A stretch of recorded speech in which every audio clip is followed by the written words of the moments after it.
ये एक पुरुष का हाथ है जिनकी उम्र अगर कहा जाए 1980 का जन्म है। लगभग 43 साल के आसपास इनकी उम्र है।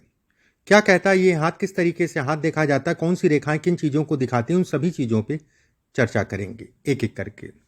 सबसे पहले पूरे हाथ की बात करें। गुलाबी हाथ, सुर्ख हाथ, लंबा हाथ और कहीं ना कहीं गदगद हाथ अगर कहा जाए तो गद्देदार हाथ है। ऐसे में ये कहीं ना कहीं भाग्य को बढ़ाने को ये इंगित करता है। अंगूठा अगर कहा जाए फ्लेक्सिबल है। ऐसे लोग अपने आप को जो है समय के अनुसार ढाल लेते हैं, फ्लेक्सिबिलिटी दिखाता है कहीं ना कहीं जीवन में। यौ का निशान बन रहा है। एक बात, यौ का निशान अगर कहा जाए शुरुआत से अंत तक है। एक चीज समझ लीजिए, ऐसे जिनके भी हाथ में है ये स्थिति, ऐसे में कहा जाता है कि व्यक्ति का जीवन कहीं ना कहीं फ्लेक्सिबल चलता रहेगा, व्यवस्थाएं उसकी चलती रहेंगी, उसमें कहीं कोई दो राय नहीं है। ये हिस्से पे अगर कहा जाए तो कुछ रेखाएं हैं विवाह से संबंधित जीवन साथी को शारीरिक कष्ट, मानसिक रूप से जो है कहीं ना कहीं तनाव देती है। इस पे रेखाएं बन रही हैं। व्यक्ति के पास वाहन, गाड़ी इत्यादि चीजें होगा, अपना मकान का सुख मिलेगा, उसमें कहीं कोई दो राय नहीं है। अंगूठा अगर कहा जाए ठीक ठाक सा लंबा है, मैनेजमेंट कर सकता है, उसमें संदेह नहीं। ऐसे लोग मन से कोमल होते हैं और कहीं ना कहीं धार्मिक भी होते हैं। गुरु की उंगली अगर कहा जाए शनि की तरफ मुड़ रही है, धन के दृष्टिकोण से अच्छी है। गुरु का तीसरा पर्व लंबा है, यह भी कहा जाएगा धन के लिए अच्छा है। तीसरे पर्व पे अगर कहा जाए रेखा टूट रही है, कहीं ना कहीं दूसरी संतान को लेकर चिंताओं को ये इंगित करती है। पहला पर्व छोटा है, ऐसे में कहा जाएगा कि पार्टनरशिप से संबंधित कार्यों के लिए अच्छा नहीं है। एक के ऊपर एक रेखा चढ़ रही है, कहीं ना कहीं दिखाती है कि व्यक्ति की व्यवस्थाएं हमेशा चलती रहेंगी, उसमें कहीं कोई दो राय नहीं है। जब भी एक के ऊपर एक रेखा चढ़े और जीवन रेखा से एक रेखा है, ऐसे लोगों के काम कोई नहीं रुकते हैं। मतलब ये कहने का है कि कुछ ना कुछ ऐसी व्यवस्थाएं बन जाती हैं जिससे उनकी गाड़ी चल पड़ती है। दिक्कतें हर किसी के जीवन में आती है, लेकिन रास्ता निकलने का उससे मिल जाता है। शनि की उंगली अगर कहा जाए लंबी है, मेहनत कर सकता आदमी। तीसरा पर्व लंबा है, मेहनत कश ऐसे लोग होते हैं, उसमें कहीं कोई दो राय नहीं है। दूसरा पर्व अगर कहा जाए छोटा है, धन नहीं रुकता, धन आता है लेकिन इधर उधर जो है निकल जाता है। पहला पर्व अगर कहा जाए सामान्य है, फिर भी पेट, शरीर, खान पान इत्यादि चीज़ों का ध्यान रखना चाहिए ऐसे लोगों को, उसमें कहीं कोई दो राय नहीं है। दूसरी चीज़ भी कहा जाता है कि व्यक्ति को बैक पेन या कंधे से संबंधित पेन को भी ये इंगित करता है। सूर्य की उंगली अगर कहा जाए लंबी, अच्छा है। सूर्य का तीसरा पर्व सामाजिक प्रतिष्ठा है, जो कि सामान्य है। ये हिस्सा अगर कहा जाए तो सामान्य कहलाएगा, जो घर परिवार से संबंधित यश को दिखाता है। बहुत ज़्यादा नहीं, बस वही है कि काम चलाऊ स्थिति है। पहला पर्व अगर कहा जाए ऊर्जा शक्ति को दिखाता है, जो कि सामान्य है। सूर्य पे ये त्रिकोण नुमा आकृति बनने का मतलब ये हो गया कि व्यक्ति को गवर्नमेंट से संबंधित चीज़ों में लाभ मिलेगा, उसमें कहीं कोई दो राय नहीं है। ये होना और ये होना उसके साथ में गवर्नमेंट संबंधित चीज़ों में लाभ को दिखाती है। ये हिस्सा अगर उंगली अगर कहें तो छोटी है, कहीं ना कहीं काम, धन इत्यादि चीज़ों के लिए अच्छी है। ये मैनेजमेंट ऐसे व्यक्ति कर सकते हैं। ये लंबा है, मैनेजमेंट कर सकता है, उसमें कहीं कोई दो राय नहीं है। ये हिस्सा अगर कहा जाए तो सामान्यता ठीक ठाक सा है, फिर भी कहा जाएगा पार्टनरशिप और महिला को लेके थोड़ा सा तनाव, उनके शरीर स्वास्थ्य का भी ध्यान रखिएगा। बुद्धि कहते हैं ना कि बुद्धि जो है अजीब सी चलती है जीवन साथी की, खुद तो डिस्टर्ब होंगी, अगले को भी डिस्टर्ब कर देंगी। यहाँ पर ये निशान होने का मतलब ये कहलाता है कि व्यक्ति जमीन से संबंधित चीज़ों में भी कहीं ना कहीं लाभ कमाएगा। प्रॉपर्टी कहीं ना कहीं भाग्य के दम पे व्यक्ति को ऐसे मिलती है। वहीं गुरु का क्षेत्र अगर कहा जाए बेहद अच्छा है। ये कहीं ना कहीं दिखाता है कि पूर्वाभास की अनुभूति करा देता है। ये रेखा अगर कहा जाए बुढ़ापे के लिए बेहद अच्छी कहलाती है। हालांकि इसका प्रभाव अगर कहा जाए जीवन पर्यंत रहता है। गुरु अगर कहा जाए इनके हाथ में अच्छा है।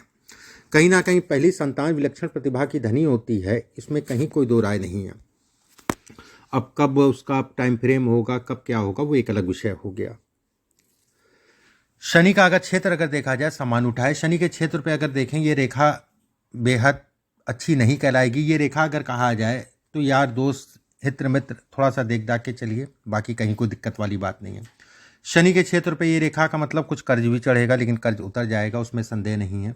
ये रेखा अगर कहा जाए गुरु की तरफ जा रही है। ज्ञान, ऐसे लोग ज्ञानी होते हैं, नॉलेज बहुत होता है, नॉलेज, और कहीं ना कहीं इनका नॉलेज अगर कहा जाए तो लोग मानते भी हैं। सूर्य के क्षेत्र में एक सुंदर सी सूर्य रेखा है, जो व्यक्ति को सरकारी तंत्र का लाभ देती है। सरकारी नौकरी या सरकारी सुखों को ये इंगित करती है। वहीं पे जब देखा जाएगा सूर्य से रेखा कट के ऊपर जा रही है, पिता को कष्ट देती है, माता या पिता में से एक लोग को कष्ट मिलता है। ये रेखा अगर कहा जाए तो घर से दूर जाके बसाती है, उसमें कहीं कोई दो राय नहीं है। जहाँ पर भी आपका पैतृक निवास है उससे दूर जाके बसाती है। हृदय रेखा अगर कहें तो भाग्य रेखा को आके टच कर रही है, अपने आप में राजयोग है, उसमें दो राय नहीं है। राजयोग का मतलब ही यही होता है कि व्यवस्थाएं आपके पास हों, घर परिवार ठीक रहे, ये राजयोग है। इस पे दो रेखाएं बन रही हैं, अभी छोटी छोटी हल्की बनी है, अभी व्यवसाय से संबंधित चीज़ों में भी ये बढ़ाती हैं, उसमें संदेह नहीं है, लेकिन अभी व्यवसाय की तरफ मूवमेंट मत करिएगा। साल 2025 जुलाई के बाद जो है कुछ दिमाग लगाइए काम धाम से संबंधित चीज़ों के लिए, एक बात। वहीं ये भी कहा जाएगा कि व्यक्ति के लिए 25 से लेकर 27 तक का पीरियड अगर कहा जाए प्रॉपर्टी के लिए बहुत अच्छा है। साल 2025 प्रमोशन या पदोन्नति से संबंधित चीज़ों को दिखाता है और साल 2028 भी इन चीज़ों को इंगित करता है। खुदा ना खास्ता 1% अगर मान लेते हैं साल 2025 में नहीं होता है तो साल 2026 में सितंबर से लेके साल 2027 के शुरुआती दौर में व्यक्ति का प्रमोशन हो जाएगा, उसमें कहीं कोई दो राय नहीं है, एक बात। दूसरी चीज़ अगर कहा जाए जैसे प्रमोशन भी डिपार्टमेंट में अगर कहा जाए टाइम फ्रेम के हिसाब से होते हैं। मान लीजिए आपका टाइम फ्रेम नहीं है, मान लेते हैं, तो भी मैं ये कहूँगा कि आपको चार्ज जो है या बढ़ोतरी होगी ये तय है, और बढ़ोतरी अच्छी होगी। जीवन रेखा अगर कहा जाए पास से आ रही है, ये विवाह से संबंधित चीज़ों के लिए अच्छा नहीं है। जीवन रेखा अगर कहा जाए पास से, पास का मतलब ये बहुत ज़्यादा चौड़ाई नहीं लिए है, ऐसे में कहा जाएगा व्यक्ति ने बड़ी मेहनत की होगी, उसके बाद उसका जीवन जो है आगे बढ़ा। खूब मेहनत करने, शुरुआती जीवन खूब मेहनत का था, रास्ता दिखाने वाला कोई नहीं था, अपने दम पे व्यक्ति आगे बढ़ा। मस्तिष्क रेखा कई जगह से टूट रही है, मन कहीं ना कहीं विचलित होता है, एक बात। दूसरी चीज़ अगर कहा जाए मस्तिष्क रेखा अगर कहें तो शनि के नीचे उतर रही है, आंखें खुली रहती हैं, फिर दिख रहा है कि वो बेवकूफ़ बना रहा है, फिर भी बन जाते हैं, ठीक है। वाली स्थितियाँ ये पैदा करता है। जिन लोगों के हाथ में ये छोटी रेखा है तो बहुत ज़्यादा किसी पे भरोसा मत करा करिए, जो भी काम करिए, जो भी सोचिए, वो कहीं ना कहीं धैर्य से, तसल्ली से, और जिनको आप अपना मानते हैं उनसे राय लेके। भाग्य रेखा अगर कहा जाए, दोहरी भाग्य रेखा अपने आप में अद्भुत राजयोग, उसमें किसी प्रकार का कोई दो राय नहीं है, ये राजयोग की श्रेणी में आएगा, एक बात। राहु अगर कहा जाए डिस्टर्बिंग है, राहु अगर कहा जाए तो कहीं ना कहीं पीड़ित है, राहु के क्षेत्र में रेखा टूट रही है। राहु के क्षेत्र में अगर कहा जाए भाग्य रेखा कहीं ना कहीं हल्की पड़ रही है, एक बात। सबसे बड़ी चीज़ होती है कि मस्तिष्क रेखा टूटना राहु के क्षेत्र पे, ऐसे में कहा जाएगा कि राहु के दोष को दिखाता है, कहीं ना कहीं पितृ दोष से संबंधित चीज़ों को भी बढ़ाता है। इसमें जरूर कर लीजिएगा राहु की शांति किसी विद्वान आदमी से, और उसी में जो है पितृदोष की शांति करा दीजिएगा। एक पंथ दोनों काम, अगर ज्ञानी आदमी है, नॉलेजेबल आदमी है तो कर देगा। यहीं भाग्य रेखा अगर कहा जाए, ये रेखा भाग्य रेखा मस्तिष्क रेखा के पास तक आ रही है, ये संघर्ष की दिखाती है, शुरुआती दौर में संघर्ष। जिन लोगों के हाथ में भी मस्तिष्क रेखा के पास आके रुक जाए, ऐसे में कहा जाएगा थोड़ा सा जीवन में संघर्ष को ये इंगित करती है। ये रेखाएं अगर कहा जाए अभी टूटी फूटी हैं, अभी व्यवसाय से संबंधित चीज़ों में मत पड़िए। ये रेखा अगर कहा जाए ट्रैवलिंग से संबंधित, यात्राओं से संबंधित चीज़ों को भी इंगित करती है, दिखलाती है। हालांकि यात्राएं उस हिसाब से बहुत नहीं हो पाती हैं। ये रेखा अगर कहा जाए विदेश से संबंधित यात्राओं को भी इंगित करती है। ये रेखा अगर कहा जाए तो मानसिक रूप से जो है व्यक्ति को विचलित करती है, लेकिन आगे से दो फाड़ होने का मतलब ये हो गया कि कितनी भी दिक्कतें आएंगी व्यक्ति उससे जो है कहीं ना कहीं पार हो जाएगा, पार कर लेगा। ये पत्नी को लेके जो है ये थोड़ा सा तनाव देती है, कारण कुछ भी हो सकता है। ये रेखा टूट रही है, पानी, नहाने इत्यादि चीज़ों में सावधानी रख के ही नहाया करिए। नहाने का मतलब नदी है, नहर है, समुद्र है, इन सब जगहों पे नहाने में थोड़ा सावधानी रखा करें। वहीं पे एक मछली नुमा आकृति बन रही है, बेहद अच्छी है, अपने आप में राज्य हो गया, लेकिन टूटी है, ये 1.5-2 साल में पूरी तरीके से स्पष्ट साफ यहाँ से हो जाएगी। ये आपको बढ़ाने के लिए तत्पर है, एक बात। वहीं पे जीवन रेखा से एक रेखा भाग्य रेखा पे मिल रही है, ऐसे में कहा जाएगा ये भाग्यवर्धक है, भाग्य को बढ़ाने को ये इंगित करती है। दूसरी बात, तीसरी चीज इसमें, इस हाथ में अगर कहें तो स्थान का परिवर्तन, साल 2025 और 26 में स्थान का परिवर्तन होगा। अगर परिवर्तन नहीं होता है तो व्यक्ति प्रॉपर्टी या मकान बनाएगा, ये तय है। मकान बनाए या फ्लैट ले या प्रॉपर्टी जो भी है, हो सकता है दोनों हो, मैं बिल्कुल ही कहूँगा होगा जरूर, उसमें कहीं कोई दो राय नहीं। एक चीज़ तो होगी 25 और 26 में, हो सकता है दोनों हो, क्योंकि वो पीरियड अगर कहा जाए तो मकान प्रॉपर्टी के लिए तय है। व्यक्ति कहीं ना कहीं साहस पूर्ण रूप से करेगा किसी प्रॉपर्टी या मकान बनाने के लिए। एक होता नहीं है कि जो है नहीं इरादा कर लिया बनाना ही बनाना, देखा जाएगा जो भी होगा सब समझा जाएगा, खराब नहीं होगा, उसमें कहीं कोई दो राय नहीं। वो आपके लिए निर्णय जो है कहीं ना कहीं खराब नहीं होगा। इसके अलावा अगर हाथ में देखा जाए, ये सब विदेश यात्राएं, विदेश आपको घुमाने के लिए भेजेगी, उसमें कहीं कहीं संदेह नहीं है। यहाँ से एक रेखा अगर कहा जाए पत्नी को कष्ट देती है, पत्नी के लिए अच्छी नहीं है, ये प्रॉपर्टी से संबंधित चीज़ों को दिखाती है कि व्यक्ति के पास अपनी प्रॉपर्टी होगी, प्रॉपर्टी से संबंधित चीज़ों में बढ़ावे को इंगित करती है। शुक्र पे एक शुक्र का क्षेत्र अगर कहा जाए सामान उठाए, धन के दृष्टिकोण से अच्छा है। मंगल का क्षेत्र अगर कहा जाए तो कहीं ना कहीं ये दिखाता है कि व्यक्ति को सब कुछ मिलेगा, थोड़ा लेट मिलता है, वो एक अलग विषय हो गया। दशा के अनुरूप, समय के अनुरूप अगर कहा जाए, एक बात ये रेखा अगर कहें मंगल के क्षेत्र पे जा रही है, थोड़ा सा साल 2027 मई से लेके साल 2028 फरवरी के बीच में अगर कहें तो व्यक्ति को थोड़ा सा वाहन गाड़ी से संबंधित चोट चपेट के योग हैं।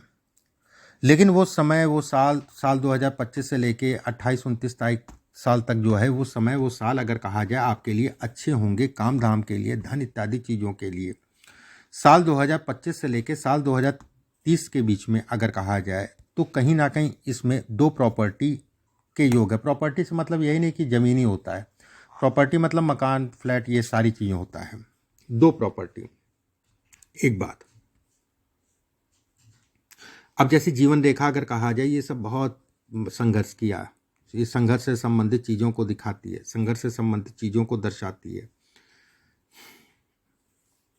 अब आपके प्रश्नों को एक एक करके ले लेते हैं, जो आपने प्रश्न पूछे हैं। ठीक है, जीवन साथी की सारी तो मैंने बोल ही दिया। वैवाहिक जीवन में बेटी का भविष्य या उनका 19 पता चलेगा। माँ का स्वास्थ्य, देखिए मदर का स्वास्थ्य अगर कहा जाए तो कहीं ना कहीं सावधानी रखने की आवश्यकता है साल 2025 और 26 में। उसमें कहीं कोई दो राय नहीं है कि साल 2026 माता जी के स्वास्थ्य से संबंधित चीज़ों में उतार चढ़ाव कराएगा, ये तय है। उसका असर अगर कहा जाए 25 से दिखेगा, उसमें संदेह नहीं है। तो स्वास्थ्य से संबंधित चीज़ों में सावधानी बरतें। स्वास्थ्य तो अभी भी थोड़ा मोड़ा उतार चढ़ाव चल रहा होगा, लेकिन मुख्य रूप से अगर कहा जाए तो 25 का अंत और 26। इसके बाद आपने पूछा है नौकरी में भविष्य के बारे में। वीआरएस नहीं, अभी वीआरएस के चक्कर मत पड़िए, अभी आप नौकरी ही करिए, ठीक है। इसके बाद आपने पूछा है मुझे शुरू करना चाहिए फीडिंग से संबंधित काम। बिल्कुल 2025 में आप शुरू कर सकते हैं। साझेदारी में करना उचित नहीं है, उतना ही काम करिएगा जितना आप देख पाएँ अपने से, ठीक है। बहुत ज़्यादा लोगों के चक्कर में ना पड़िएगा, जितना आप जो है खुद से कर पाएँ उतना ही काम करिए। अब जैसे ये सब छोटी छोटी सी रेखा है ना, ये धन का नुकसान करा देंगे, इस चीज़ का ध्यान रखिएगा। ये नुकसान से संबंधित चीज़ों को दिखाती है। अच्छा है कि पूरी तरीके से क्रॉस नहीं कर रही है, और टूट के अगर क्रॉस करती है तो नुकसान अच्छा खासा कराती है। लेकिन इसमें संदेह नहीं है कि आने वाले समय में धीरे धीरे ठीक हो जाएगी। यहाँ पे एक ट्रायंगल नुमा आकृति बन रही है, ऐसे में कहा जाएगा कि साल 2026-27 में किसी व्यक्ति के कारण व्यक्ति को लाभ मिलेगा। व्यक्ति के कारण व्यक्ति को लाभ का मतलब हो गया कोई रास्ता दिखाने वाला, कोई आपको कोई चीज़ समझा दे, दिखा दे, बता दे कि ये कर लो, वो कर लो, उस टाइप का लाभ मैं बात कर रहा हूँ।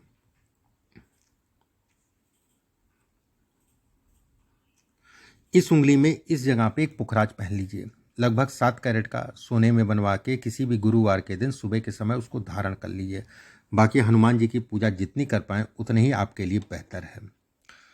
और बाकी हाथ अच्छा है, उसमें संदेह नहीं है। धन की जीवन पर्यंत दिक्कत नहीं होगी। समय थोड़ा सा अनुकूल अगर कहा जाए तो अभी नहीं है, अभी आपको नहीं शुरू करना है।